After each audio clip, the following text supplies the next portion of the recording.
columnist for The Forward, Dan Perry. Dan, so good to have you here today. Such an important subject here.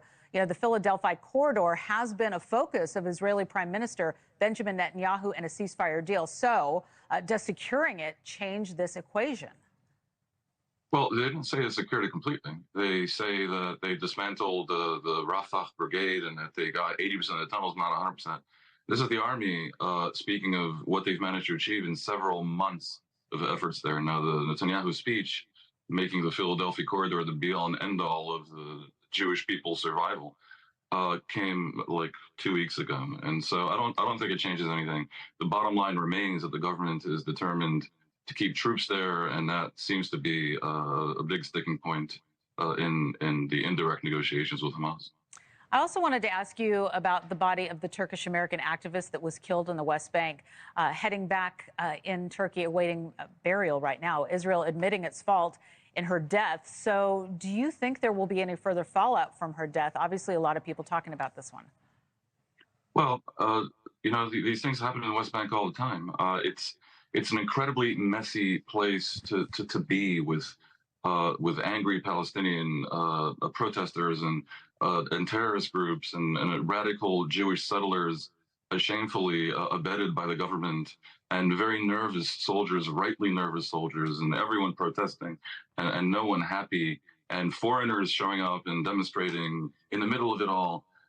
It's a very unfortunate, tragic event. But I don't think it is that different from previous such events where Israel can claim with some degree of truth. Well, and I actually think with a full degree of truth that they had no intention of doing it. But critics could claim, and it will sound plausible to many, that there's some version of a light trigger finger there.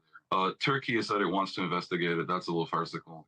I think the real issue is how far the U.S. will push Israel to really figure out what happened here, and if there was any culpability by soldiers. Right. And, you know, as we continue to look at the map and get an understanding of where we are with this, the war seems to be widening even further following reports of an alleged Israeli attack on a missile production facility in Syria last Sunday. That killed 18 people and injured 37, according to Syrian authorities. And Israeli special forces flying over 125 miles into Syria overnight on Sunday to take out the alleged missile plant, which was near the Syrian city of Mayasaf. No Israel casualties were reported. You know, that facility was alleged to have been a partnership between Syria and Iran, producing missiles for Hezbollah, later used to attack Israelis.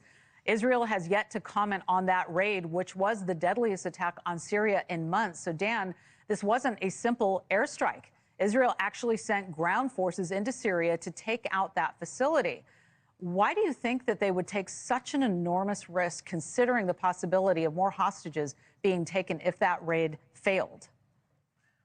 You're right that it was very brazen, and they helicoptered in ground troops and they destroyed the entire facility, and it was a significant facility. Why would they take that risk?